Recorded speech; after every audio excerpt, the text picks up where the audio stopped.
तो मूवी के स्टार्ट में कोस्टारिका के जंगल को दिखाया जाता है, जहां हेलीकॉप्टर से बाहर आता है इस मूवी का हीरो, जिसका नाम होता है डॉक्टर माइकल मॉर्बियस। वो कुछ साइंटिस्ट और कुछ क्रू मेंबर्स के साथ एक केव के सामने आता है, जहां पर डॉक्टर माइकल बताता है कि इस केव में वेम्पायर बैट्स रहती हैं और अभी मैं उन्हें बाहर बुलाने वाला हूं। इसके बाद माइकल एक आदमी को पैसे पकड़ाता है और अपना हाथ काट कर केव की तरफ कर देता है, जिसकी वजह से केव से वो बैट्स बाहर आने लगती हैं उसके खून को स्मेल करके। इसके बाद हमें 25 साल पहले के फ्लैशबैक को दिखाया जाता है, जहां ग्रीस में हम देखते हैं छोटे माइकल को, जो एक डॉक्टर एमएल की केयर में रहता है। यहाँ पर हम ये भी जान पाते हैं कि माइकल को एक रेयर ब्लड डिजीज है। फिर डॉक्टर एमएल माइकल को एक दूसरे नए बच्चे से मिलवाता है। तब माइकल उस बच्चे का नाम चेंज करके माइलो रख देता है, क्योंकि वो बच्चा अभी जिस बेड पर था वहाँ पहले माइलो हुआ करता था। फिर माइकल उस नए बच्चे यानी माइलो से कहता है कि मैं बचपन से ही यहाँ पर रहता हूँ। वो बताता है कि मुझे एक ऐसी बीमारी है जो कभी ठीक ही नहीं हो सकती। माइकल और माइलो आपस में बातें कर रहे होते हैं, तो तभी स्कूल के कुछ बच्चे बाहर से उनका मजाक बना रहे होते हैं। लेकिन तभी अचानक से माइलो बेहोश हो जाता है, क्योंकि उसकी मशीन ने काम करना बंद कर दिया होता है। तब माइकल चिल्लाकर नर्स को बुलाने की कोशिश करता है और अब माइकल खुद उस मशीन को एक स्प्रिंग की मदद से ठीक कर देता है। मशीन ठीक होते ही माइलो भी होश में आ जाता है। अब डॉक्टर एमएल ये देखकर काफी हैरान हो जाते हैं कि माइकल ने इतनी कॉम्प्लिकेटेड मशीन को सिर्फ एक स्प्रिंग की मदद से ठीक कर दिया। यहाँ पर माइकल के टैलेंट को देखकर डॉक्टर एमएल उसे कहते हैं कि न्यूयॉर्क में तुम जैसे जीनियस बच्चों के लिए एक स्कूल है, और अगर मैं तुम्हारे लिए वहाँ पर बात करूँगा तो तुम्हारी फीस भी माफ हो जाएगी, साथ साथ तुम्हारी जो बीमारी है उसका ट्रीटमेंट भी वहाँ पर हो जाएगा। तब माइकल वहाँ जाने के लिए एग्री हो जाता है। इसीलिए माइकल माइलो को लेटर लिखता है और उसमें कहता है कि मैं अपनी बीमारी का इलाज ढूंढने जा रहा हूँ और अब हम दोनों समर वेकेशंस में ही मिलेंगे। लेकिन तभी वो लेटर उड़कर बाहर गिर जाता है। फिर जब माइलो उस लेटर को उठाने के लिए जाता है तो स्कूल के वो शरारती बच्चे माइलो को मारने लगते हैं। तो वहाँ पर डॉक्टर एमएल आकर माइलो को बचाते हैं, क्योंकि डॉक्टर ने माइकल से प्रॉमिस किया होता है कि उसके जाने के बाद वो माइलो का ख्याल रखेंगे। इसके बाद प्रेजेंट टाइम में हमें स्वीडन का सीन दिखाया जाता है, जहाँ पर डॉक्टर एमएल ये बता रहे होते हैं कि माइकल ने 19 साल की इतनी छोटी उम्र में अपनी डॉक्टरी पूरी कर ली, जिसकी मदद से माइकल ने एक आर्टिफिशियल ब्लड बनाया है और उस आर्टिफिशियल ब्लड ने बहुत सारे लोगों की जानें बचाई हैं। जहाँ स्वीडन के किंग उसे रिस्पेक्ट के तौर पर एक अवार्ड देना चाहते हैं, लेकिन माइकल अवार्ड लेने से इनकार कर देता है। अब न्यूयॉर्क वापस आने के बाद माइकल अपना एक्सपेरिमेंट कंटिन्यू रखता है, जहाँ वो अपनी पेशेंट जो कि एक छोटी लड़की थी उससे बातें कर रहा होता है, क्योंकि वो दोनों एक दूसरे के काफी अच्छे दोस्त होते हैं। यहाँ पर हमें ये भी पता चलता है कि माइकल अपनी बेस्ट फ्रेंड मार्टिन के साथ काम करता है, जहाँ पर मार्टिन माइकल को बताती है कि न्यूज़पेपर में हेडलाइन छपी है कि तुमने अवार्ड लेने से इनकार कर दिया। फिर वो माइकल से पूछती है कि माइलो को पता है कि तुमने इंसान और बैट के डीएनए को मिलाया है, लेकिन माइकल इस सवाल का कोई जवाब नहीं देता। यहाँ पर मार्टिन देखती है कि माइकल अपने साथ कोस्टा रिका से बहुत सारे बैट्स लाया होता है और उसने उन्हें एक फिश टैंक में बंद करके रखा हुआ है। ये देखकर मार्टिन कहती है कि इससे तुम्हारा लाइसेंस जा सकता है, लेकिन माइकल को तो इस बात से कोई फर्क नहीं पड़ता। इसके बाद माइकल एक बैट पर एक्सपेरिमेंट कर रहा होता है और बताता है कि बैट्स सिर्फ खून पीती हैं और खून को डाइजेस्ट करने के लिए उनका खास किस्म का सलाइवा होता है। और अब माइकल अपने डीएनए को वेम्पायर बैट्स के जीन से मिलाएगा, जिससे होगा ये कि उसकी बीमारी जो कि लाइलाज है वो ठीक हो सकती है। अब माइकल अपने मिस्टीरियस से एक्सपेरिमेंट को बताते हुए कहता है कि हमें कभी कभी अपनी लिमिट्स को क्रॉस भी करना चाहिए, वरना हम जैसों को ठीक करने के लिए ना तो कोई मेडिसिन होगी और ना ही हमारे पास कोई उम्मीद बचेगी। इन बातों ही बातों में माइकल का सीरम भी रेडी हो जाता है और वो अपने इस टेस्ट को उसकी एक सब्जेक्ट जो कि एक चूहा था उसमें इंजेक्ट कर देता है, जिससे वो चूहा देखते ही देखते मर जाता है। तब माइकल ये देखकर डिसअपॉइंटेड हो जाता है और कहता है कि मुझे अपने फ्रेंड माइलो को किसी तरह बचाना है, जिस पर मार्टिन कहती है कि हाँ ठीक है, लेकिन इस तरह नहीं। लेकिन तभी माइकल की वो फीमेल पेशेंट यानी उस बच्ची को कुछ होने लगता है, क्योंकि उसका टेम्परेचर अचानक से बहुत बढ़ गया होता है, जहाँ माइकल एक सिरिंज उसमें इंजेक्ट कर देता है और उसे कोमा में भेज देता है। यहाँ पर मार्टिन माइकल से कहती है, देखो माइकल, वो चूहा मरा नहीं है, वो अभी जिंदा है।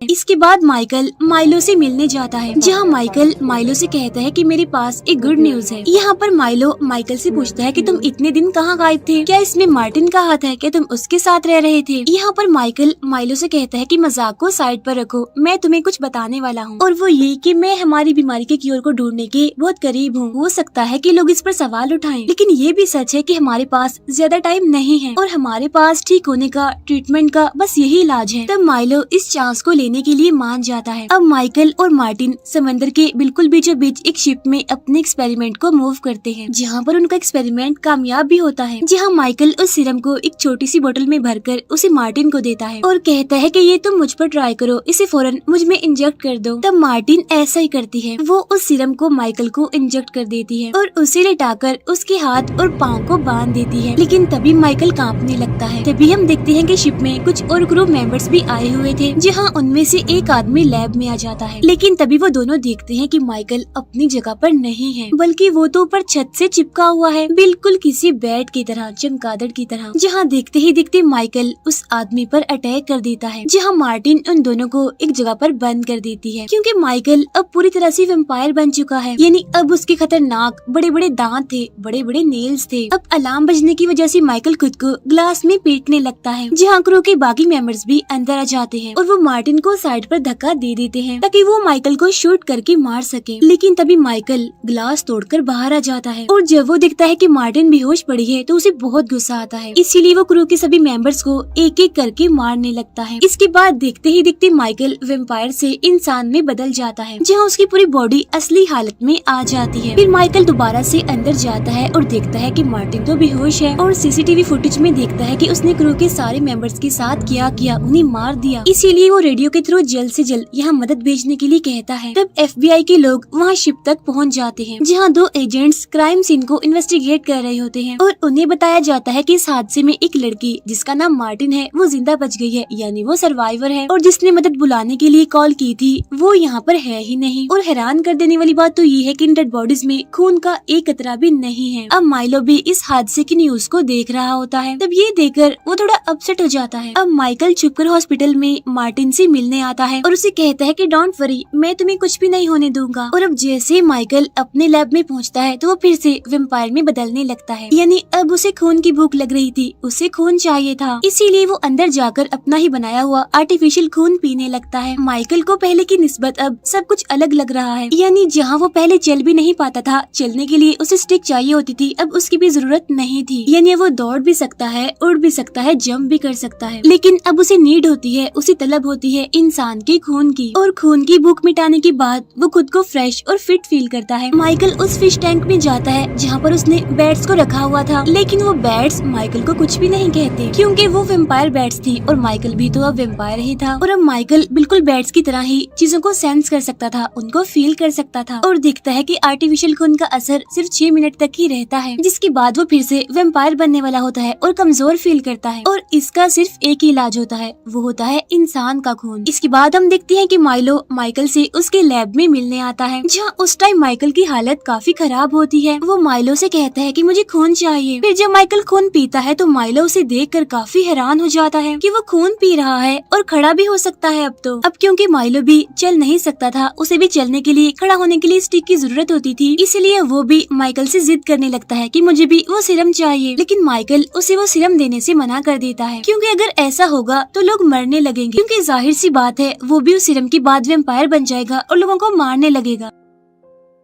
माइकल कहता है कि ये सिर्फ मेरे लिए है, बस मुझे ही सूट करता है। तब इस बात पर उन दोनों की बहस हो जाती है। फिर माइकल माइलो से कहता है कि प्लीज जिद मत करो, ये कर्स है। फिर वो माइलो को अपना वैम्पायर वाला फेस दिखाकर उसे वहाँ से जाने के लिए कहता है। उधर हॉस्पिटल में मार्टिन से मिलने FBI के 2 एजेंट्स आते हैं, जो कि क्राइम सीन को इन्वेस्टिगेट कर रहे थे, और वो मार्टिन को क्राइम सीन पर मिली उन डेड बॉडीज के बारे में बताते हैं और पूछता है कि आप वहाँ पर क्या एक्सपेरिमेंट्स कर रहे थे। जिस पर मार्टिन कहती है कि अभी मुझे ठीक से कुछ भी याद नहीं है कि वहाँ पर आखिर हुआ क्या था। असल में वो यहाँ पर सच को छुपाने की कोशिश कर रही थी। उसी हॉस्पिटल में हम एक नर्स को देखते हैं जिसे ऐसा फील होता है कि कोई उसका पीछा कर रहा है। इसी वजह से वो काफी डर जाती है और वहाँ से भागने लगती है। लेकिन तभी अचानक से उस नर्स पर कोई अटैक कर देता है। उधर माइकल अपने पेशेंट यानी उस बच्चे के पास बैठा होता है, लेकिन तभी अचानक से वो कुछ सेंस करने लगता है, जहाँ बाहर आकर वो देखता है कि एक नर्स मारी गई है। अब माइकल आर्टिफिशियल ब्लड को अपने बैग में रखकर वहाँ से जाने लगता है, लेकिन तभी उसे वही दोनों FBI एजेंट्स मिल जाते हैं, जहाँ एक एजेंट माइकल को थैंक्स कहता है, क्योंकि माइकल के आर्टिफिशियल ब्लड ने इस FBI एजेंट के हाथ को कटने से बचाया एक वॉर में। वो दोनों माइकल से कहते हैं लेकिन आप तो कुछ ज्यादा ही फिट लग रहे हैं। और यहाँ पर उन दोनों को माइकल पर ही शक होता है कि इसने ही शिप वाले उन सारे क्रू मेंबर्स को मारा होगा। लेकिन तभी उनमें से एक एजेंट को ये न्यूज मिलती है कि एक नर्स की डेड बॉडी मिली है और उसकी मौत भी भी सेम वैसी हुई है, यानी उसकी बॉडी में भी खून का एक कतरा नहीं है। तब ये सुनकर उनका शक यकीन में बदल जाता है और अब वो जैसे ही माइकल को अरेस्ट करने वाले होते हैं तब माइकल उन पर अटैक करके उनसे फाइट करके वहाँ से भाग जाता है। लेकिन वो ज्यादा दूर नहीं जा पाता क्योंकि माइकल को वेव्स रोक लेती हैं, जहाँ वही एजेंट उसे अरेस्ट कर लेता है। फिर माइकल को एक जेल में रखा जाता है, जहाँ दोनों FBI एजेंट्स माइकल के पास आते हैं। उनमें से एक एजेंट तो अपने साथ होली वाटर भी लेकर आता है। उनमें से दूसरा एजेंट माइकल को कहता है कि तुमने शिप में क्रू के उन मेंबर्स को मारा, चलो ठीक है उनसे कोई गलती हो गई होगी, लेकिन उस नर्स को क्यों मारा, वो तो बेकसूर थी। लेकिन इसका जवाब तो माइकल के पास भी नहीं होता क्योंकि उसको माइकल ने नहीं मारा होता। यहीं पर हम देखते हैं कि माइकल खुद को कमजोर फील करता है और वो उनसे अपना बैग मांगता है जिसमें आर्टिफिशियल ब्लड है। वो कहता है कि जल्दी दो, मुझे भूख लग रही है और भूख की हालत में मैं कैसा दिखता हूँ ये तुम देख नहीं पाओगे। लेकिन वो एजेंट उसे ब्लड देने से मना कर देता है। तभी यहाँ पर माइकल से मिलने माइलो आता है। वो कहता है कि मैं तुम्हें यहाँ से बाहर निकालूंगा, लेकिन जाते टाइम हम देखते हैं कि माइलो भी अब चल पा रहा है। तब माइकल को इस बात का पता चल जाता है कि उस नर्स को किसी और ने नहीं बल्कि माइलो ने मारा था। अब गुस्से में आकर माइकल जेल को तोड़कर वेम्पायर बनकर वहाँ से भाग जाता है। फिर वो अपनी बैड पावर से सेंस करता है और माइलो की बातों को सुनता है, यानी जहाँ पर माइलो एक और आदमी को मार देता है। इतनी ही देर में वहाँ पर माइकल भी माइलो के पास आ जाता है और उसे समझाता है कि मैंने तुम्हें कहा था कि ये सिर्फ जानलेवा है, सही नहीं है ये। तब माइलो कहता है तुमने तो कहा था ये कर्स है, लेकिन ये कोई कर्स नहीं है। और यहाँ पर माइलो माइकल के सामने ये एक्सेप्ट कर ही लेता है कि मैंने ही मारा था उस नर्स को और अब हमें कोई भी नहीं रोक सकता। तब माइकल उसे कहता है कि माइलो ऐसा नहीं था, मेरा दोस्त माइलो ऐसा कभी भी ना करता, तुम्हें क्या हो गया है, तुम क्या बनते जा रहे हो। और इसके बाद वो दोनों ही वेम्पायर्स बनकर आपस में ही लड़ने लगते हैं, जहाँ पुलिस आकर उन दोनों को अरेस्ट कर लेती है। लेकिन माइलो पुलिस ऑफिसर्स पर ही अटैक कर देता है। लेकिन माइकल ऐसा नहीं था, यानी वो बुरा नहीं था, इसीलिए वो माइकल से लड़ता है क्योंकि माइलो जो कर रहा है वो गलत है। लेकिन तभी वहाँ पर एक ट्रेन आने लगती है और माइकल फिर से उन वेव्स को फील करता है और अब वो उन्हीं वेव्स में उड़ने लगता है और ऐसा करते ही वो वहाँ से भाग जाता है। अब यहाँ पर भी उन एजेंट्स को लगता है कि इन सारे पुलिस ऑफिसर्स को भी माइकल नहीं मारा है। उधर हम देखते हैं माइलो को जो कि छुपकर मार्टिन को देख रहा होता है।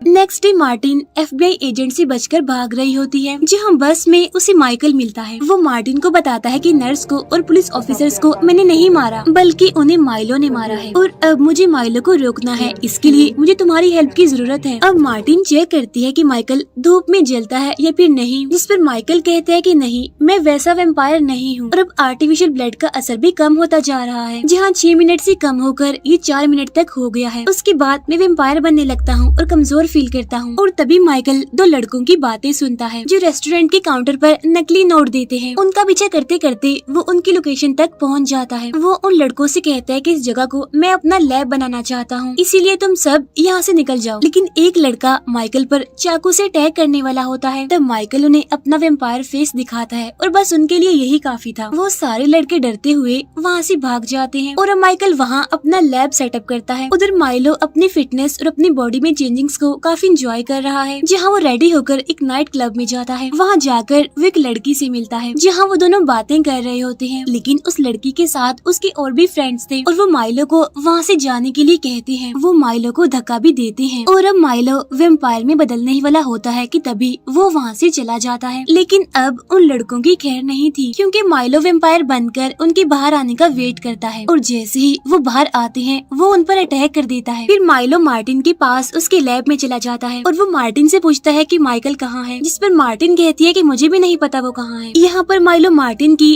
तेज हार्ट बीट को सुन पा रहा था। इसके बाद वो वहाँ से चला जाता है, जहाँ मार्टिन भी लैब का कुछ सामान लेकर वहाँ से चली जाती है। उधर दोनों एजेंट्स मार्टिन के घर आते हैं, जहाँ जाकर वो देखते हैं कि वहाँ पर कैट फूड पड़ी है। लेकिन मार्टिन और उसकी कैट दोनों ही वहाँ पर नहीं है, क्योंकि वो दोनों होते हैं माइकल के पास। अब अपनी बिल्ली को खाना खिलाते हुए मार्टिन की उंगली पर एक कट लग जाता है, जहाँ से खून निकलने लगता है और खून की स्मेल से माइकल वेम्पायर बन जाता है। लेकिन वो मार्टिन को काटता नहीं, बल्कि उसे कहता है कि प्लीज इस पर बैंडेज कर लो। अब बैंडेज लगाने के बाद वो दोनों टेरेस पर चले जाते हैं, जहाँ उन दोनों को दूर खड़ा हुआ माइलो देख रहा था। अब दोनों FBI एजेंट्स उस क्राइम सीन पर पहुँचते हैं, जहाँ पर माइलो ने उन क्लब वाले लड़कों को मारा था। लेकिन उन्हें ये पता नहीं होता कि इसके पीछे माइलो का हाथ है, बल्कि उन्हें लगता है कि ये माइकल नहीं किया है। तब CCTV फुटेज में देखकर ये पता चलता है कि ये माइकल नहीं है, बल्कि ये तो कोई दूसरा ही आदमी है। अब डॉक्टर एमएल भी यही न्यूज देख रहा था जिसमें क्राइम सस्पेक्ट माइकल मॉर्बियस को बताया जा रहा है। लेकिन सीसीटीवी फुटेज से पता चला कि किलर कोई और भी हो सकता है। जहाँ पर डॉक्टर एमएल को माइलो पर शक होता है, इसीलिए वो जाकर मिलता है माइलो से। यहाँ पर डॉक्टर को ये बात भी पता होती है कि माइलो ने भी उसी सीरम को यूज किया है, इसी वजह से ही तो वो ठीक हो गया। यहाँ पर डॉक्टर एमएल माइलो से कहता है कि मैं तुम्हारी मदद कर सकता हूँ। तो माइलो इस बात से काफी गुस्सा हो जाता है कि तुम हमेशा माइकल की साइड ही लेते हो और तुम मुझे अपना प्यार नहीं सिर्फ अपनी सिंपैथी दिखाते हो। और इसी वजह से माइलो डॉक्टर एमएल पर अटैक कर देता है और फौरन वहाँ से चला जाता है। उधर लैब में माइकल एक सीरम बनाता है और वो सीरम